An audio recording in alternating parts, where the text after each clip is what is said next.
RJ, that was a heartbreaker. Unless you're really all in on tanking for draft position, in which case you're probably low key celebrating right now. But I think for most of us, that was a heartbreaker after a pretty well fought game against the Jets. There's some good stuff to talk about. There is some negative stuff that we'll bring up, I'm sure, over the course of this one. But anytime you lose a game with 27 seconds left, you feel it. Yeah, you definitely do. That late goal was really tough for the Kraken, especially after, as you said, they did put in a good effort in this one. I'd say it's the Kraken's best effort, their best game in 2025. I know the bar on that's kind of low, but they did put in a good effort, especially the start. That was the Mhm. most encouraging sign for me is they did start on time and they started really well. That first period, dare I say, was actually good. Like that was a good first period. It tapered off a little bit in the second and the third as the Jets woke up. I think that's really what happened. But still, the Kraken battled. They made the Jets earn everything that they got. And that's just something we haven't seen often enough from the Kraken this year, but we saw it tonight. Yeah, Kraken started off good. You know where you can start things off good, RJ, and that's at Queen Anne Beer Hall. You can look at their starters, the apps, that pretzel, right? Start off the evening great over at the beer hall. Just sorry, I couldn't help it. That one just seemed too perfect to pass up there. That was great, Dylan. Well done. I know, as we work in wonderful sponsor, Queen Anne Beer Hall. But yes, this felt very much like a Kraken game, but played in reverse, where they came out, they arguably played their best of the first 10 minutes. They have a good, strong first period, and then things just, like you said, they taper off towards the end, and you don't necessarily finish as strong. That being said, Joey Decord's able to keep you in it throughout the game. Your top line is able to really pressure the Winnipeg Jets kind of throughout. And honestly, RJ, if Winnipeg doesn't get two like really fortunate for them bounces, this game is definitely going to overtime, if not anything else, because really for both Winnipeg goals, they come off of, like I said, fortunate bounces for Winnipeg.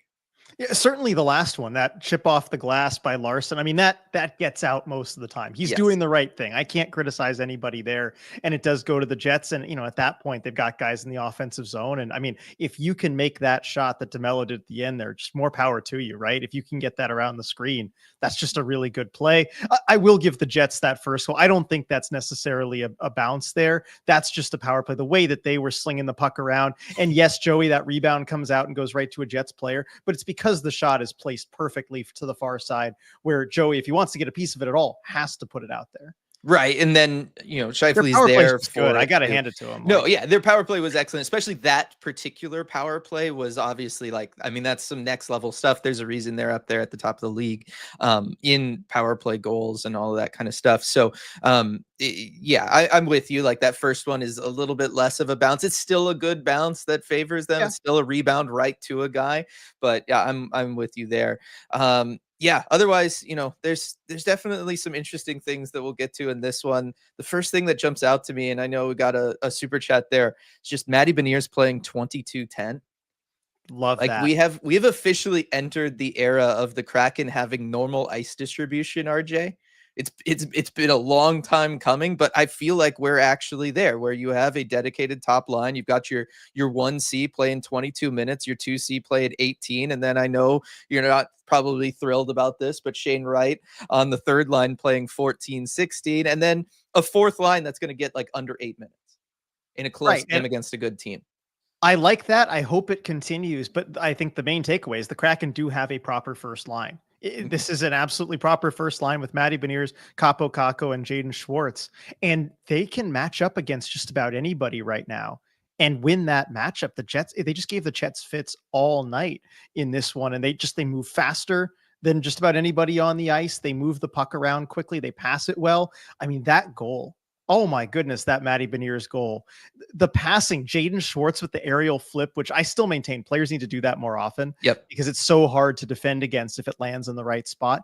And then Capo Caco with the saucer pass on the backhand to get it to Matty Beniers. Like, how do you defend against that? You can't. It's amazing. It was a manufactured goal, RJ. The Kraken went out there and they manufactured a goal. They throw a puck into space. You go and collect the puck in space. You throw it to the net front. You've got a player crashing the net through the defense. Like that is the stuff that we've been practically begging them to do through so much of this season, and you're seeing them do it and they're able to get it done. And you talk about them matching up against anybody, and this has been on a road trip, RJ, where other teams have last match, and Edzo pointed it out during the broadcast, but the Jets were really throwing out their top D pair against that Matty Beniers, Capo Caco, Jaden Schwartz line in Morrissey and DeMello. Like, they were really trying to make sure that they had as strong a bodies as they can put against that line, and still they were able to go out there and kind of dominate things. 61% expected goals percentage, goal share at 5-on-5 according to Money Puck. That kind of matches the eye test I saw from them. Is certainly earlier on in the game they were just able to be in the offensive zone. It seemed like forever when they were out there. So it has been great to see that from this team, and just to kind of finally officially have that first line, and the fact that Matty Beniers is at the center of it, that he is producing, he's getting points, he's getting goals. Even more importantly, he's getting goals from the high danger areas that he was struggling with earlier this season with that ridiculously low shooting percentage. That I think has got to be a big positive takeaway for Kraken fans, as the season, is a little bit lost at this point, but that is definitely something that you can pay attention to and kind of take moving forward, the chemistry between him and Capo Caco and how effective they've been able to be out there. We've got a super chat here from Schultz. Frustrating game. If we'd played a full 60, we win. The amount of games we could say that this year, but it's true. I mean, we've talked about it as well, right? This is a team that seems to be able to play up or down to their level of competition. This is the second game this year that they've played the Jets really close. Obviously, they went to overtime earlier in the game played in Seattle. This one looked like it could have gone there if not for that unfortunate bounce. Right. And I think the Kraken actually did play. Look, they did get caved in for a lot of the second period and the third, right? But I think that was less of them not giving the full effort for the full 60. It was more just, look, the Jets are a better team. I mean, we kind of forget the Kraken do have a skill deficit here, especially compared to this Jets team that's near the top of the NHL. And I think that was just a result of it. Like, I don't think there was any lack of effort. I think the Kraken actually did give a proper full 60 minutes of effort in this one. You're just facing a team that is better than you and can get you to just be caved in the zone for a long time. I did mention it in the third period when, by the way, great shift for the fourth line with about 7 minutes to go to kind of turn the tide a little bit. But the Kraken were just stuck in this cycle of defend, chip, chase, defend. And it's really hard to get out of that. But the fourth line did a really, really good shift to kind of get them out of that cycle. But I really think they're trying. Just, I don't know. The Jets are just a much better team. It is really tough, right? Like, there's no way around that. That being said, they had 8 shots through the last 2 periods, the Kraken. 8 combined shots through periods 2 and 3. That's not going to get it done. And while I agree, they didn't they didn't ever have a lack of effort. There wasn't a time where it really felt like they were trying, or purposely taking their foot off the gas. But I talked about it a little while ago, right? With that Matty Beniers goal. That was a manufactured goal. They crashed the net. They were doing a really good job in the first period of getting people in front of Connor Hellebuck, taking away his sight lines. They were getting people to the slot. They were getting people net front. And a lot of that kind of stuff went away, even though they weren't able to, have the same offensive zone possession time that they had in the first period later. When they were able to get that in the second and third period, they were just looking to take shots right away. They weren't really trying to set anything up. They weren't trying to get bodies net front, or if they were, like I said, guys were taking shots a little bit too quick. And, as much as we want them to shoot the puck, if you've got time and space, like there was a couple times guys had time and space and they just opted to take a shot that just went wide rather than maybe waiting for a net front presence, somebody to try to screen Connor Hellebuck. I feel like that's the kind of thing where it's not so much an effort issue. I'm with you there, but it is one where that can be a consistency issue or a thought process issue. like just kind of wait and let it play out a little bit more in your favor before you just go for it. Trish kicked off chat with just the damn it. Lindsay, hooray for a fun loss and avoiding a possible OT loser point. Lindsay's back on board in true Lindsay fashion with the just going for draft position there. That is a way to look at it. It is like if you want a silver lining to this game, like that is it. Especially with like the Ducks picking up a loser point today. You kind of really are entrenched in that bottom 5 right now, or top 5 if you're looking at just the draft. Mason Wright needs to play more. End of discussion. What a player he is. RJ, Coach Dan actually talked about it before the game today. We had Allison talk about it on the broadcast, addressing why Shane Wright has maybe not been playing as much as you, a lot of people in chat would like to see him play. Right. And I'll start by saying this. I'm happy for the transparency from Coach Dan and from the broadcast, who I think probably agree with the line of thinking from the team, where they talked about the reasoning for playing Shane as little as they've played him. And that is essentially that they are still trying to shelter him. They want to put him in advantageous spots to succeed and to build his confidence, which I did mention couple months ago, right? As part of the plan, right? You have step 1, which is the healthy scratch and the reset. Step 2, which is build his confidence, give him those third line matchups and limited ice time and let him just go to town and dominate those. And then in my mind, step 3 is to ramp up that workload a little bit, give him some tougher matchups and kind of let him make those mistakes or not, let him sink or swim, take the training wheels off. And I guess the team just isn't ready to go to phase 3 yet. And I can understand if at this point you're not ready to. I think at a certain point you have to get there, and I think the sooner the better. But at least I understand, even if I don't agree with it, because look, I'd already be at stage 3 with him at this point. I think he's earned it. I think he's ready for it. I think you have very little to lose by doing it. I think players tend to develop better when they have that extra ice time, even if it doesn't always work out, even if they fail, even if they make some mistakes. I still think that's better overall for player development. But clearly the decision makers in the organization disagree with me on that, at least for the time being. So at least I know why they're doing it. The one thing I didn't buy was that Dan was talking about how, especially when they're on the road, he wants to kind of maybe give Shane a little bit less ice time and kind of, shelter those matchups a bit more when they don't have the last change, which logically that makes sense to me. Yep. But I went and looked at it to see if it just felt like that wasn't really the case to me.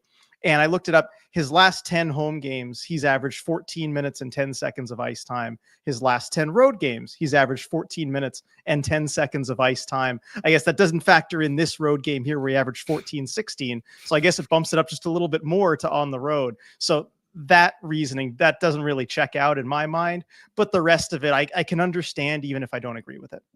Right. And look, it was the one... We kind of talked about this, right? Like it's the one explanation that you could have for why it hasn't happened, but I'm with you. And I think a lot of people are with you, right? The season is lost, right? We talked about that. I said that earlier. Just go for it. Just go for it. And also the other thing that we've talked about these last couple of weeks is, look, I get it. You maybe want to shelter him, but even if you're looking to win now, and that's your reasoning is, you want to shelter him and also you want to put your best foot forward. And maybe that's not the guy in his first full season in the NHL, right? We talked about this last post game as maybe being a reason why those other young players have played so much more than Shane Wright has, just because their teams had different expectations for their seasons. The other option is Chandler Stevenson, and Shane Wright is performing better than Chandler Stevenson. Maybe not in just a pure points production standpoint, but although by that's every even close. metric. If you look at the last 20 games, the points production is actually close too. Right, it is. So that's close. And then certainly by every metric, that has been the case. And I know I had talked about it last time. If you go on Natural Stat Trick, Chandler Stevenson was no longer dead last in expected goal share. Chandler Stevenson is back to being dead last in expected goal share and also in high danger chances for percentage. He's also dead last in the league amongst forwards with 250 minutes of ice time played. That's a sample size of 315 forwards in the NHL, and Chandler Stevenson is last in both of those categories. And credit again, because I know we repeat it a lot, but it was Zame of Davy Jones Locker that first turned me on to that back then. So I just want to re-up him for pointing that out at the beginning. But yeah, that's another reason why it's like you could maybe start playing Shane a little bit more, because the guy that you're playing more than him isn't in theory helping you win more than Shane is. So I'm with you. He should be playing more, but yes, I appreciate that they actually addressed it and that they talked about it and that they wanted to get that message out there for everybody. Well, that was a painfully unlucky final 30 seconds, but man, that first period was fun to watch. Been a minute since we could say that, lol. It has been, RJ. And you know what? A lot of this game was fun to watch. And I think that that's just, it's even reflected just in like yours and mine's energy level for this post game. Like I feel kind of like amped up to talk about it in a way that you wouldn't expect after losing a game with 27 seconds to go.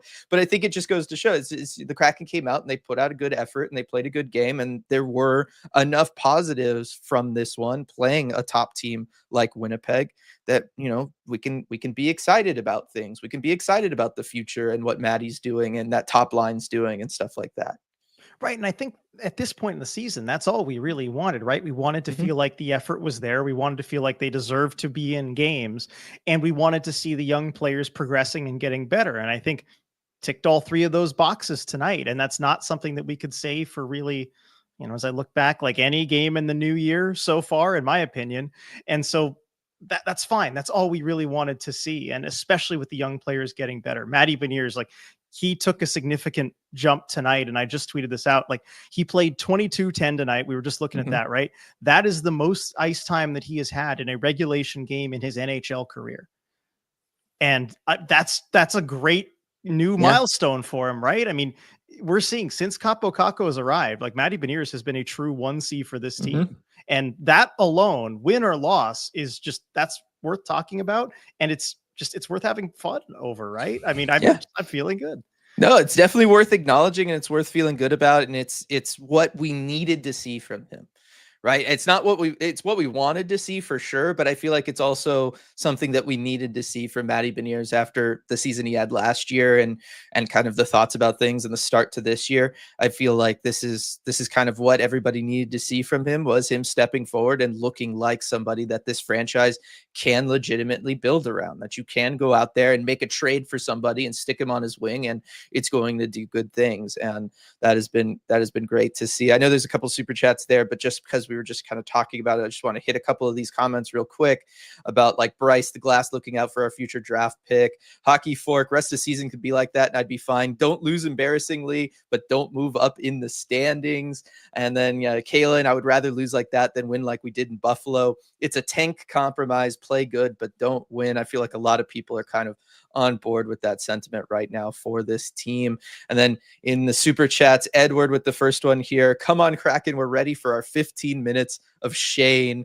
Edward coming through with the awesome fun pun as always. Appreciate it, Edward. And then Light with the super chat. It's not often you can say a team deserved a point in a regulation loss, but the Kraken deserved a point for their effort tonight. And I do think that they deserved that, especially because, again, you're playing a Winnipeg Jets team that, did they tie Washington for the top of the standings with the 2 points, or did the 2 points put them ahead of Washington? They tied Washington, I believe, with those 2 points. Yeah. So Washington also played tonight, and I think they won. So. Oh yeah, they did. So we'll see where that kind of shakes things out. But the point is, you played the top team in the Western Conference at least, and it took them getting an insanely lucky bounce off a stanchion with 27 seconds left to beat you.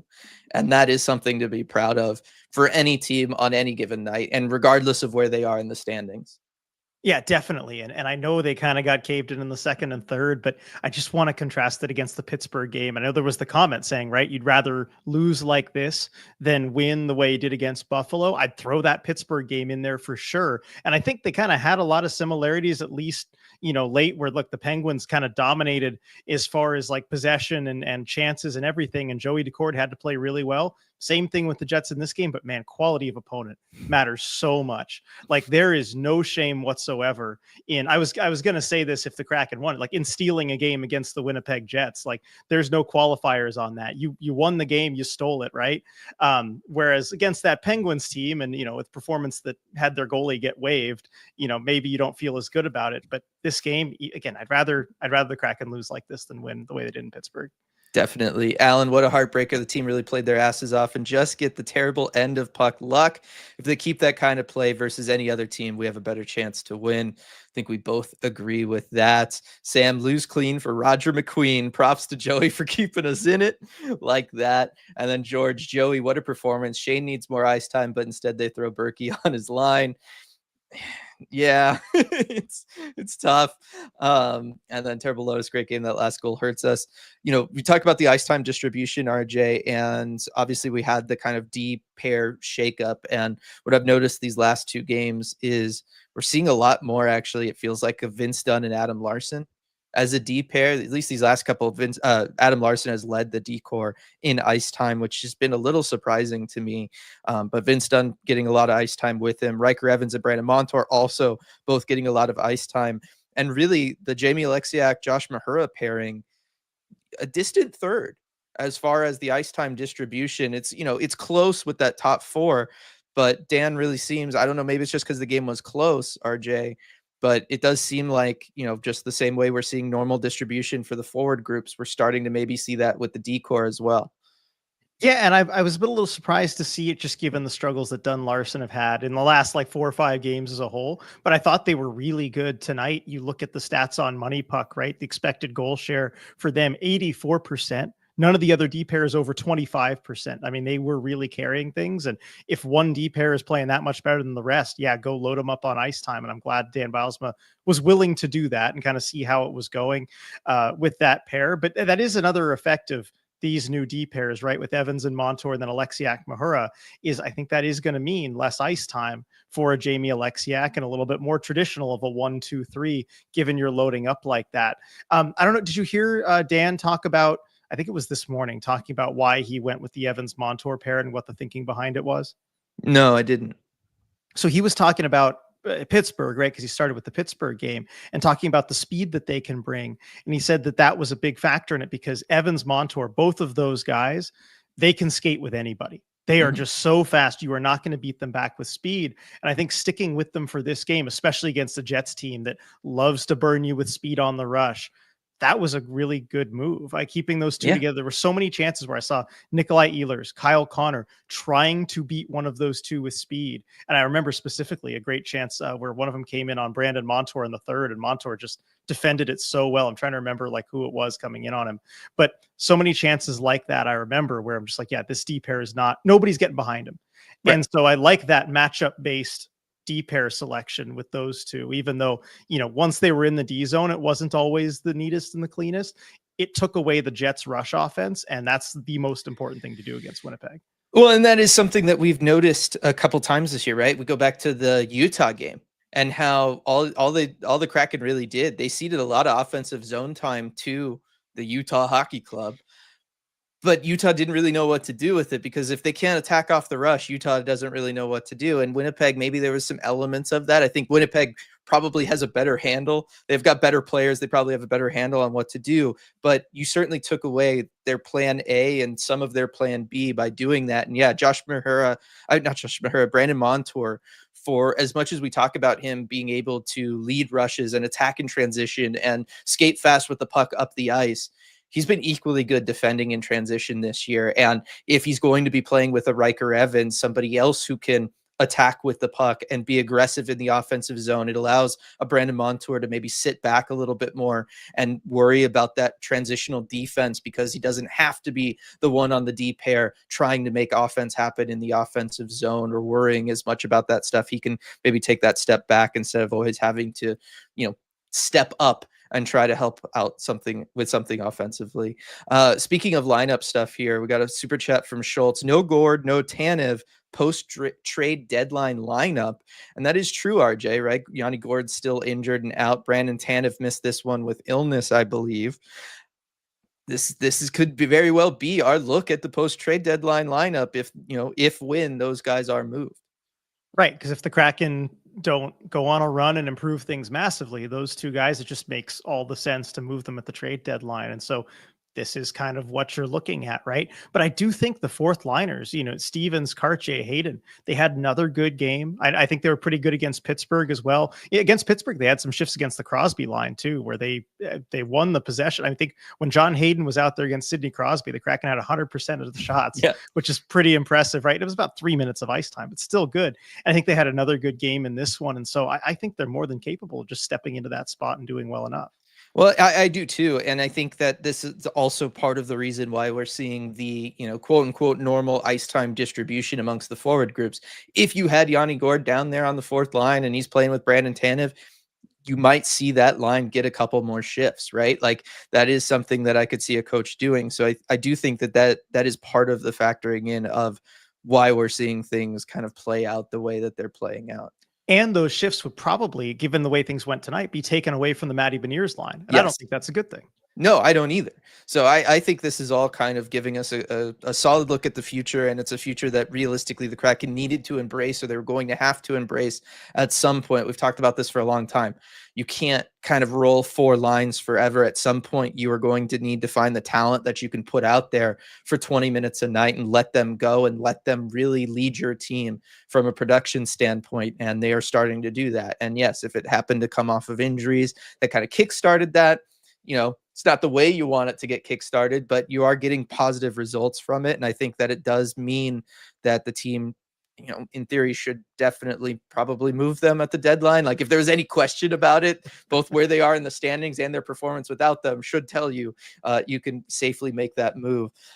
Ben here with a pair of super chats. Appreciate that, Ben. Which prospects do you expect to see in the lineup near the end of the season / next season? And so this is also, I feel like we can kind of piggyback this off of what we were just talking about, because as the season goes on, RJ, and we talk about them shifting, Shane Wright into phase 3, where he's going to get more ice time, and you start focusing on young players. If you're going to have a 4th line that is players like John Hayden, Ty Cartier, and Mitch Stevens, I think you could absolutely call up some guys late in the year and give them a cup of coffee at the NHL level, get them used to the speed of the NHL, get them some positive shifts in there. As for who it could be, I mean, there's like the obvious picks of like the guys that maybe we saw a little bit of last year, and we've seen one of them sprinkled in so far, and that's Ryan Winterton, maybe a Logan Morrison. Those guys spring to mind. I think it would be really cool just because Yanni Newman has been on an absolute tear with the Firebirds recently. He's got the size. I would love for him to kind of maybe get a taste of things at the end of the year. You could play him 8 minutes a night, RJ, just kind of let him do his thing, throw him out there on the power play with that bomb of a shot that he's got. But I do think if he kind of is able to continue this through more of the second half of the season, I would love to see somebody like him who is physically mature enough and able to come out there and handle it, maybe get a look. It feels a little early for like a Chalet or a Jagger Firkus. I feel like Chalet has kind of hit a little bit of a rookie wall in Coachella Valley. We'll see how he is coming back from the World Juniors now, right? Jagger Firkus, just still too small. He's going to get killed. He is. Exactly. Yeah. Not the time for him yet. And actually, yeah, as Light says at the bottom of chat, and yes, I am watching the bottom of chat there, Light. Yeah, Yanni Newman just scored. The Firebirds posted the video 6 seconds ago. So good timing there. He's just been on a tear. Like he's been lighting it up. It feels like every single game recently. And I've talked about his skating has gotten better. That's what needed to happen for him. So yeah, I think, that's one, but I definitely would expect RJ to see certainly a Ryan Winterton potentially get some significant 4th line opportunities down the stretch. Yeah, definitely. And I know he's somebody that the Kraken, he basically earned a roster spot at the start of, like, after training camp. I mean, but just due to cap reasons and roster reasons, they couldn't keep him up. I guess it's at a certain point, they'll make the decision on the season, right? And I'm sure then he'll play a lot more around the deadline and stuff like that. I'm a little surprised we haven't seen a little more of him right now. Yeah, me too. I think it's also because, well, is he waivers exempt still? Because I was going to say, it could also just be like, if they need to hold on to like a Mitchell Stevens for a while, you're not as worried about losing somebody like that in waivers as though if you wanted to kind of protect Winterton. But I think Winterton should be waivers exempt through this year. Yeah, I believe he is. Yeah. So maybe they want to be able to give him more ice time. I don't know. They make weird lineup decisions. Again, it feels like they're making a lot of lineup decisions, which are, we think the best way for this team to win is through veterans rather than young players, right? I mean, that's basically what they're also saying with Shane Wright. And I guess Winterton's just another casualty of that. Yeah, I think so. And I do think there's an argument to be made that most of the time, the best thing for his development is to get big minutes in the AHL rather than little minutes in the NHL. So I get that, but sprinkled in every now and again, I think would still be good. And yeah, he has like 140 something games still before he's not waivers exempt, so he can't reach that at all this year. But maybe there is another limit, as Lindsay's pointing out. Maybe there can be only one Yanni on a team at a time. Maybe they're worried about everybody getting confused.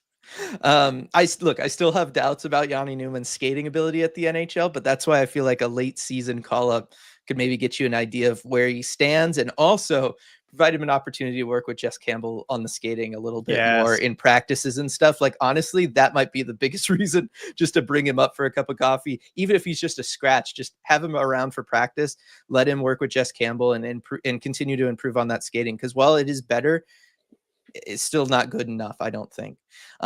Light with the super chat. Also, to put Maddie's season into perspective, it took Maddie 13 more games to hit 9 goals last season. And keep in mind, Maddie Beniers had a worse shooting percentage. He might still have a worse shooting percentage this year than he had last year. That's how like kind of crazy things have been for Maddie. But that I think speaks to the fact that he is going to those prime goal scoring areas a lot more this season, those high danger areas a lot more this season, that he can shoot at a lower percentage and yet still get to that 9 goal mark faster.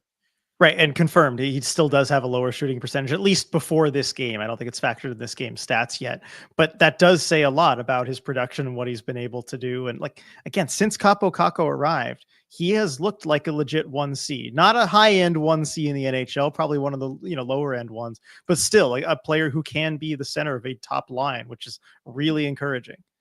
Definitely. No, I'm super excited for Maddie Beniers. Like, you can see the vision now for him in a way that even coming into this year, it wasn't really there, right? Like, we knew he was going to get extended. He was obviously going to get the opportunities, but early season he was maybe doing some of the right stuff, but it just he didn't have the it factor that he kind of has now, and a lot of that is Capo Caco, and honestly also playing with Jaden Schwartz. Like, there's another guy on that line also kind of helping to produce this, and it's just all working out great for them. Becca with the super chat as well. With Joey signed long-ish term, he deserves a partner who can share the load so we don't burn him out. Love Grubauer, but this is obviously not the right fit. Appreciate the super chat, Becca. And yeah, that is one thing that I think about with Joey RJ. Obviously, you don't necessarily have to worry about a playoff run, so you don't have to worry about burning him out maybe for this year. But boy, it just feels like it's just Joey, Grubauer, but then Joey's got to come in. Joey.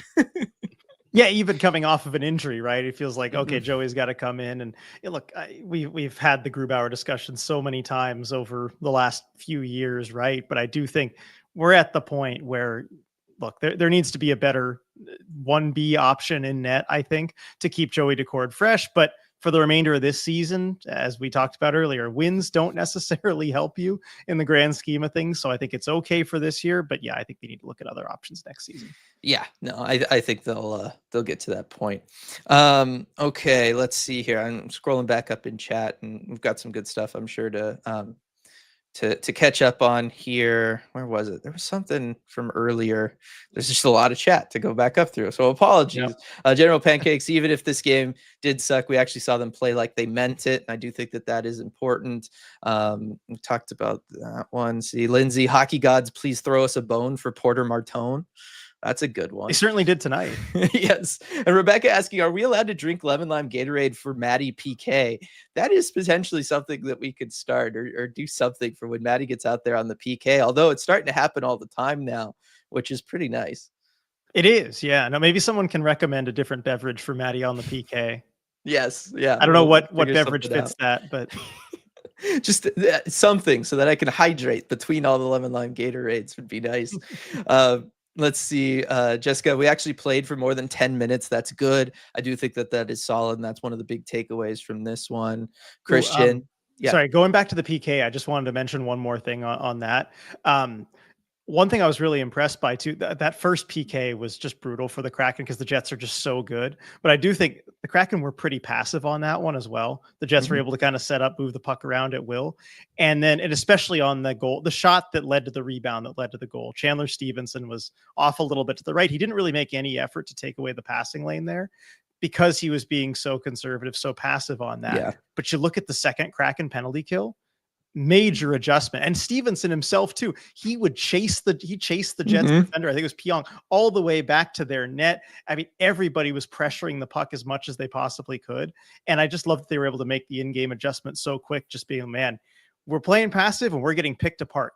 Everybody just play aggressive, be super aggressive. We got nothing to lose. Just go. And it worked. It threw the Jets off. Yeah, no, it did. There's been a lot of positive developments there, and that has been good to see. And it doesn't feel like it should always take as long into the season when we start seeing stuff like that, but it is good that we're seeing it at all. CJ, why put Stevenson out in for that last shift? I believe it was just to win the faceoff. Like that is the reason that Stevenson gets those minutes in some of those key situations. There was also one in the third period, RJ, where it looked like it was Shane's line was put out there, but Stevenson was in just to win the defensive zone faceoff. And then once the puck got moved out of the defensive zone, he hopped off and Shane hopped on. And, I don't hate them using Stevenson in a way like that, deploying him to win some of those faceoffs, because the bottom line is he does win those faceoffs.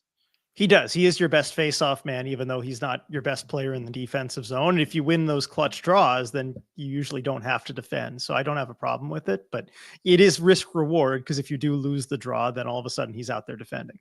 Definitely.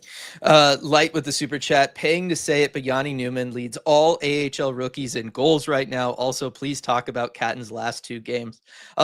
Catton's last two games, Crystal's last two games, because really those two are completely tied together. Have you seen what they've been doing since Crystal's trade from Kelowna to Spokane, RJ? Yeah, I have. The numbers are just ridiculous. Yes. But good. It's fun to watch. I was going to say, for those who are unaware, since Spokane picked him up, the last two games they've played together, 22 combined points from the two of them. Again, 2-game sample size, 22 points they have put up together. And it's been an even split, I believe, 11 each. Berkeley Catton in that first game, having him around, 1 goal, 6 assists. Just really waking up there. And then the next game for Berkeley Catton with the hat trick and then an assist on top of it. That has been a great development for him. I'm happy that Berkeley has a legit, guy I think is going to be an NHLer, somebody who has NHL level talent, who is going to be able to play at that level with him, and they're going to be able to go out there and do stuff. Obviously, would I like it to be a little bit more challenging for them? Yeah, I think that would be better for their long-term development rather than putting up 11 points each in 2 games. But the bottom line is he is having somebody that he can push himself with, somebody that he can do those higher end plays with, somebody who can think on that higher level with him. And I think that is positive for his development, because that's something that we've talked about in the prospect chats. I've been worried about with him this year, just because, it is tough when you're that much better than all the players around you. We know Daniel Sprong kind of talked about it, right? The AHL level kind of maybe having to slow himself down a little bit. You don't want a prospect to have to do that, right? Just to keep playing in the CHL, especially when he's going to have another year of eligibility next year, which is insane to think about. So I'm very happy that they were able to give him somebody to play with, that they're both going to be able to just kind of go off like this. Yeah, and I think it does help his development, at least, just have somebody else that's kind of at that level and that can play at that speed, even if their opponents don't seem to be at that speed, given those numbers. Yes, definitely. We got some drink suggestions too. Oh, okay. Go for it. Yeah. So Lindsay, got to go Cool Blue Gatorade for Matty Ice. Jason, bourbon for Beniers. Oh, okay. Have to be, can't drink too much of that. Yeah. And then Sam saying, nah, Glacier Freeze. Glacier Freeze for sure. If we're going blue Gatorade, it's got to be Glacier Freeze. Yeah, definitely. I think that it would be the way to go. Cheap Seat Sports Pina Colada. Okay. PK. I get it. I get it with a K. That works. All right. Close enough. And then Christian, I'm partial to Gatorade Frost, can also represent the ice and Matty's. All right. So some blue Gatorade, and I think, Glacier Freeze would be the way to go, right? Yeah. I would definitely get on board with that. Or if we needed to keep Gatorade maybe sacred for wins, blue Powerade's pretty good too. Not gonna lie. No, blue Powerade works. That is the one color Powerade that I. Yeah, it is the one. Exactly. Yeah. It is the one. Some kind of vegan fitness shot. I'm going to pass on that. I was going to say, I think you'd pick the Gatorade over that, huh? Yeah, I think so. Also, I don't know that you're allowed to drink alcohol on a YouTube stream. That's something I would have to see about. Not that I'm necessarily looking to do it, as I don't drink, but that is something to know. Lindsay got it. Blue Powerade for the Matty Power Kill. There we go. I like it. Ice Blue Power Kill Powerade. Yes. We'll work on that. Coop, the idea of Maddie and Kako developing good chemistry as a 21 and 23-year-old respectively is so encouraging, makes me optimistic for a future dynamic duo off of first line. Again, if you're able to kind of see that play out over the last 40 games of the season, I think that's a huge development. If we're able to see Shane continue to be able to produce it the way he's been producing, and especially if they are able to start ramping up his ice time and have him contribute, that's really what you need to see from this year, right? Like, obviously, we would have loved if the team was more competitive. I'm not saying that, but as a consolation to being in a playoff race or something like that, having those two things happen, I think, just gives so much more optimism towards looking ahead than anything else. Yeah, it's got to be the number one thing that we're looking at. And there's reasons for optimism on both fronts with Maddie and Shane. So I think we're just going to look at that number one for all these future games. Yeah, definitely. Julia pointing out, Joey got first star. He deserved it, truly. I'm glad the Winnipeg media recognized that. Obviously, there was talk about Joey not being one of the stars last game in Pittsburgh. He makes up for it in this one. That's the difference between Pittsburgh and Winnipeg. Totally different, right? Winnipeg, they know what they're talking about. They're pretty bias free, or as close to it as you can get, I think. Yeah, I would say so. And then Zame in chat, is this the most painful loss RJ has ever experienced involving a puck hitting a stanchion? That's personal. Damn, Sam. That's a very personal shot. All right. Also, okay, but you know what? 2 days, RJ, and then you can confront them on the press bridge.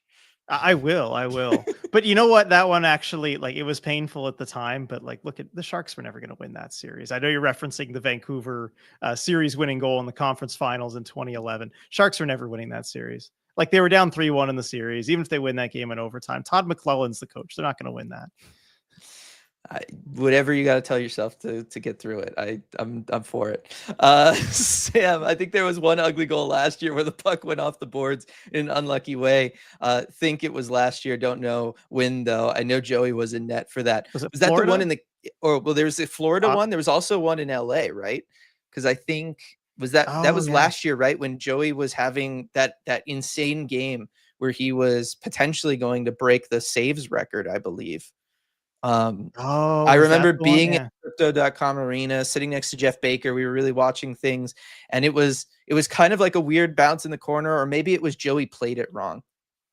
Maybe it was one of Joey's misadventures, but it was one that was a little heartbreaking. I remember early season. Yeah, I'm trying to find it. Nah, I can't find it right off the bat. So yeah, but it happens sometimes. That's just the way it is, unfortunately. And Lonnie pointing out, at least we lost due to a bad bounce and not a stupid Carson Soucy penalty. If you know, you know. And that is true, right? Like, or a penalty from anybody. I would definitely take bad luck over something like that. And Viren, I did find it in Florida last year. It was. Yep, I just found the video. Yeah, Florida goes up 3-2 late. Joey Decord went behind the net to try and play the puck, but it went off the stanchion, bounced right in front to Cousins, and he just had the easy tap in. So a little more direct than this one, because I think there's still, even with the tough bounce for Larson, like, you can kind of recover from that. It's not, tap into an empty net, but still that one was rough. Yeah. Terrible Lotus with a really good question here. Do coaches look at money puck stats or other stats like that during a game? Yes, they absolutely do. They have people up on the, other coaches that are looking at that aren't even on the bench and that are kind of tracking those things. They absolutely do. They probably don't look at money puck. They kind of have their own internal numbers and things like that. So I'm guessing they probably don't rely on a third party like Money Puck. Probably have something proprietary within the organization, but that is definitely something that they look at.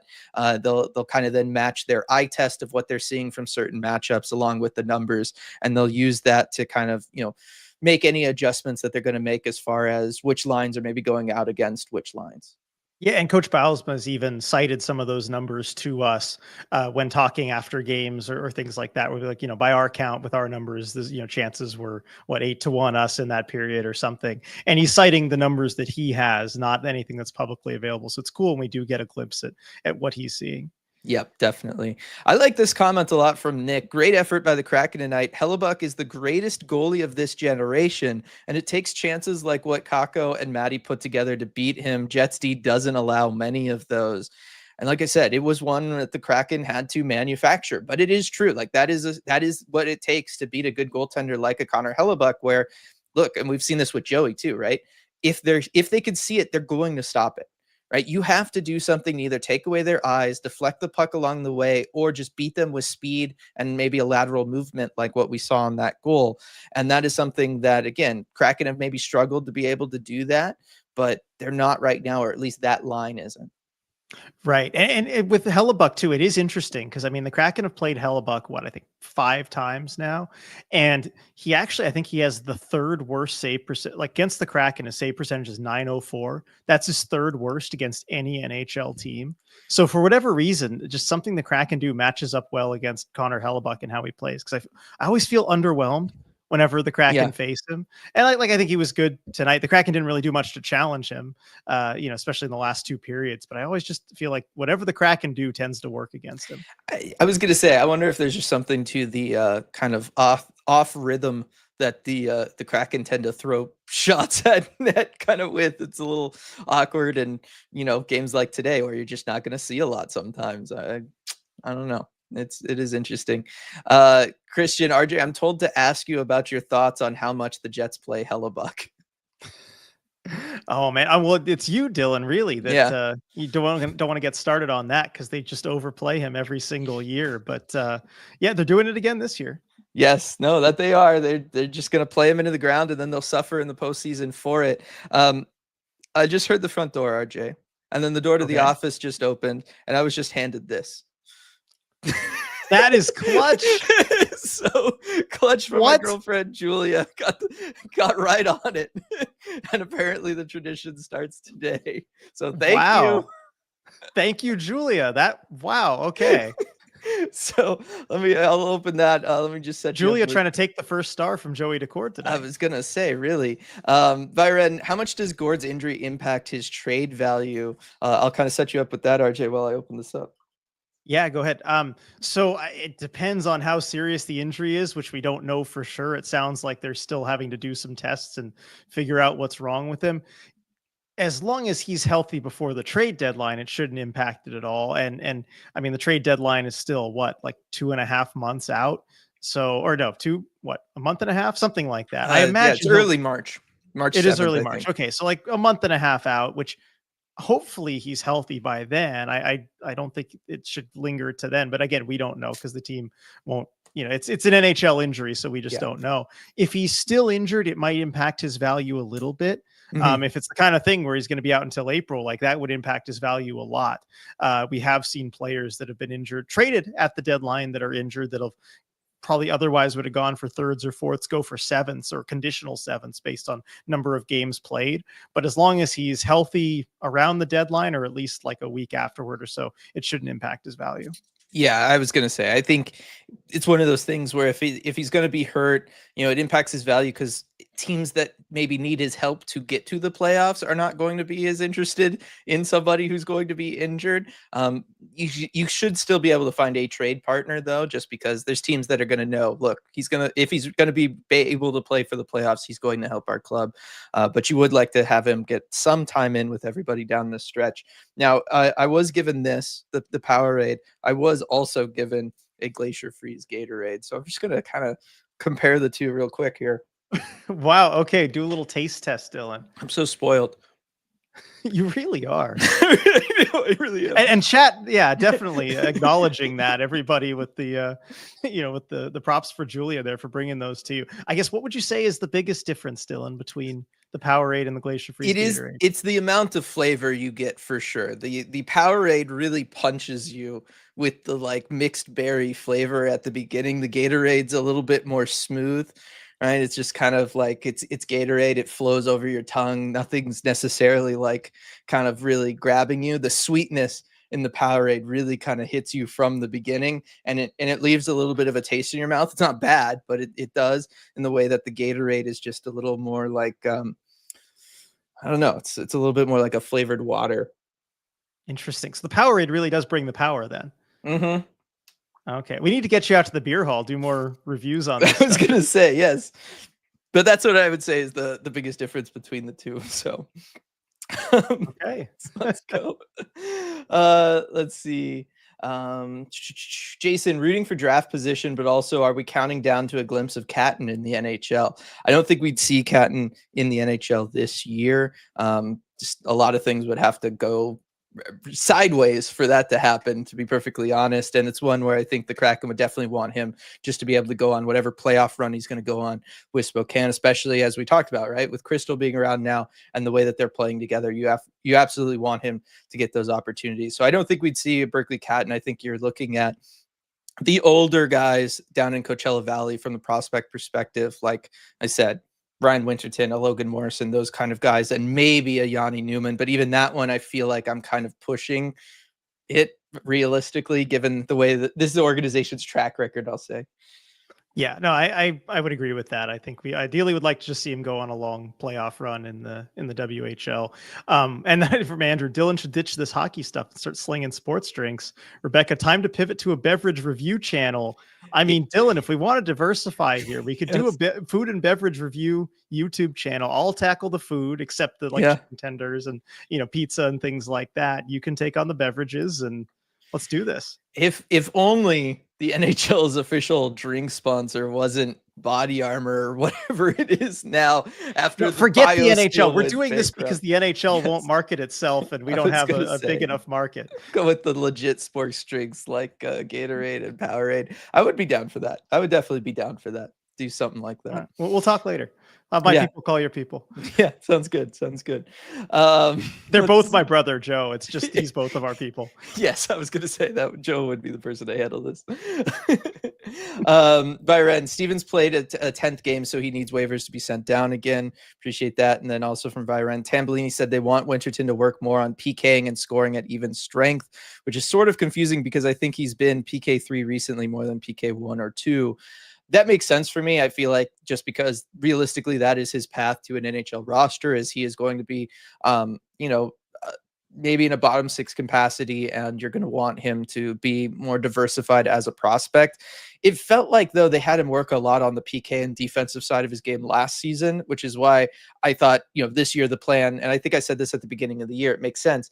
This year, have the plan for Winterton be play him on the top line in Coachella Valley, give him the big minutes, really let him loose offensively and kind of let him work on that stuff. I don't know his numbers offhand. I could try to pull them up real quick. It feels like from when I watch Coachella Valley that he is getting those opportunities and he is kind of going there. And I love the way he goes to the net and stuff like that. But it feels like he's the kind of guy that, RJ, Kraken sure love these guys, just kind of defaults into defensive mode more than he defaults into I'm going to go be a beast and try to collect some points here. They do have a type, don't they? Yeah, 20 points in 28 games. And frankly, given the amount of time he's been in the AHL and what he was able to do in Major Junior, I do think he should realistically be at a better points per game ratio than that. Yeah, you would like to see that, especially from a player who did, score fairly well in junior, and that he was a 3rd round pick, right? But you still are hoping for more of an upside there. I know he's had the injuries and stuff to deal with, but that's, you hope that by being healthy, he does kind of progress a little more than that. Yeah, agreed. Let's see, coming down here. Looks like George getting on board with you and the ice time stuff, kind of pointing out everybody from that 2022 draft class and the amount of ice time they've played, and in reference to Shane Wright there and everything. Let's see. Sam saying, heard Nemec apparently is getting frustrated and could want out. He a player worth targeting if push comes to shove. Absolutely. Yes, that is the type of player the Kraken should go after for sure. It's a real Capo Caco type situation all over again, right? 2nd overall pick. A little frustrated, somebody you could go out and get, especially along the blue line, young blue liner. I'd be very interested in trying to make a trade like that. And also, I very much understand why he would be frustrated, as I believe they keep sending him back down to the AHL. And at the NHL level, he's just not able to get the minutes he kind of needs to get with the organization. But fantastic player. Love him. Yeah. Dylan, what side does he play, real quick? He's a righty. Okay, thank you. So he plays the left side. He was a righty, but he was playing the left side a lot in overseas, his draft year. Okay. I was trying to see where he might fit in if they were to make a move like that, because I want to take note of that for the Armchair GM stream this month. Yeah, and Light saying he's a right D. We'd be able to play him right now, and he'd fit our window perfect to be able to wind down Lars as he gets older. That is definitely true. That's what I was thinking. And Sam asking Razor or Shale for Nemec. I would explore those. I really For sure I would. Yeah. Yeah, no, I definitely would. Kaylin, on Tuesday, Kevin Weeks suggested the Devils should target someone like Mahura at the deadline, maybe Mahura for Nemec. You'd have to add something for sure. I think A you'd have lot. to add a lot. prospect and a pick to that. But yeah, if that's kind of what it takes, absolutely. I mean, you're gonna want to be able to play Nemec right away. You're gonna need to move out an NHL defenseman as part of that deal. He would be an upgrade over Mahura, as good as Mahura has been. Yeah, and you know what? When the Borgen for Kako thing was suggested in a post-game live chat, we're like, well, you'd have to add a lot to it. But that deal did end up happening. It did happen, yeah. And it wasn't even that much. I think Nemec would demand more than Kako did, just because Kako's a couple years older and the Rangers situation was a little bit different. But that would definitely be one where I would be on board with, 2 prospects and a high-ish pick. Right. Obviously, you probably don't want to trade your first for him just because of how high it is, but a high second plus, Razor, Furcus, and Mahura. Yeah. Don't hate it. I don't hate it. I don't either. So just saying. That being said, every time, RJ, we do like a mock trade like this, I throw out something like that. It sounds very aggressive, and then it always ends up going for way less than that. So I just apparently don't have a good grasp on this. Like back with the whole Chychrun trade. Well, yeah, I think it's always good to be on that side of it, though, because otherwise then we're just like every other, hockey media or podcast or whatever that just throws these ridiculous proposals out that just massively favor the team we cover. I'd rather be on the other side of it. Definitely. Coming down here to the bottom of chat and everybody's talking about things. Kara update, Newman just scored again. It's awesome. This is absolutely crazy. I love all the shout outs for Julia and everything about the drinks there. Would you consider a roundtable in-person chat at Queen Anne Beer Hall that isn't during a game, a chance to ask and have an in-person chat versus online from Coco? That is definitely something that we could do. I think that would be easier to set up than doing a game and then having to worry about post game afterwards and everything like that. It would be a lot easier to do something like that, or it's just on an off day and hang out. Yeah, on an off day, or even like attaching. I'm just throwing stuff out there because we thought about this for all of 10 seconds, but like even attaching that to a watch part. Well, I guess then the watch party, we still have to like do post game afterward, but like attaching it before a game or something.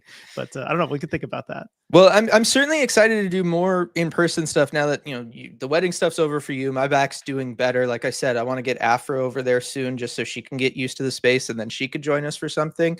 But I definitely think like it would be fun to do a watch party. We could always do a watch party for other NHL games, and do something like an offline, chat and roundtable kind of thing. And then also the other thing is, and I know this isn't like great for this year and the Kraken and everything, but just because I'm up here, I'll be up here come playoff time. And, Kraken probably not going to be part of the playoffs, but that means there's a lot of playoff hockey that we can all kind of watch together and do a lot of stuff with that. So I would definitely be interested in doing things like that at Queen Anne Beer Hall, the wonderful Queen Anne Beer Hall, wonderful sponsor of these post-game lives, like we've talked about as we kind of wrap things up here. Definitely. I mean, that's where I watched Game 7 of the Stanley Cup Final this past year with Florida beating Edmonton, sitting with Jeff Baker. It was a fun time. Yeah. No, I would definitely be down for something like that. Like I said, I want to do more now that, I'm healthier and you're going to be around more. I want to do more of that. Again, my back thing like threw out the whole ability to maybe do like a CHL game with everybody in December. I was really looking forward to that, but I'm getting back on that and looking at like which place would be best for like group tickets between like Seattle or Everett. I think those would be the only 2 realistic options. I don't know how many people want to trek down to Portland, as excited as I would be about that. But there's lots of good stuff coming up, and we'll keep you all posted for that. Glad to hear Dylan got through the mid-body injury week to week. Yes, definitely doing better. Becca asking, is Gord going to play another game as a Kraken? I sure hope he does, but I guess if he is week to week, it is possible that maybe he doesn't. Yeah, knowing very little about his injury, if I had to bet one way or the other, I'd say I think he does. I agree. So yeah, excited about that stuff. I guess here's the homework for everybody. Let us know like what days of week are maybe better for everybody. If we were to do something for a non-Kraken game at Queen Anne Beer Hall, just do like an ECH hangout, Yeah. something like that. Like let us know what days to target, what times. Like are weekends better or are weekends worse? Is it better to do something after work for people? Let us know, and we can certainly plan something like that out. The road trip has come to an end. RJ, Kraken are going to be back in town on Saturday to take on the LA Kings that are just, oh, it's going to be tough, right? Like their defense is just looks unstoppable right now, and they're doing it all without Drew Doughty. I know they talked about that earlier on the broadcast, but it still has been impressive what the LA Kings have been able to put together. I'm interested to see how the Matty Benier line does against them, just because they are a bigger physical team. They like to defend. I think it's going to be a really good chance to see the Matty Beniers line at home, where Dan can maybe play the matchups a little bit and see what this group can do. Right. And you mentioned the matchups. I think that is going to be key. And you look at the Kings breakdown this season, they have been just dynamite, near unbeatable at home, 14-2-1 at crypto.com arena, but 10-10-4 on the road this year. And I got to think the matchups has something to do with that. So if Dan Biles can make sure to get those matchups that he wants, like the Kings are a beatable team on the road this season. So they're tough, they're good, but if the Kraken bring the kind of effort they did tonight, that game is very winnable. I agree. I'm excited for it, and can't wait to just be able to watch a game with you again, and be up on the press bridge and see everybody, see the epic throwdown between you and Zame over those comments made earlier in the post game. Should be a lot of fun. I want to thank everybody for joining us for this one. Thanks everybody for the super chats joining us. Thanks Queen Anne Beer Hall for sponsoring the post game live as always, and we will see you all next time.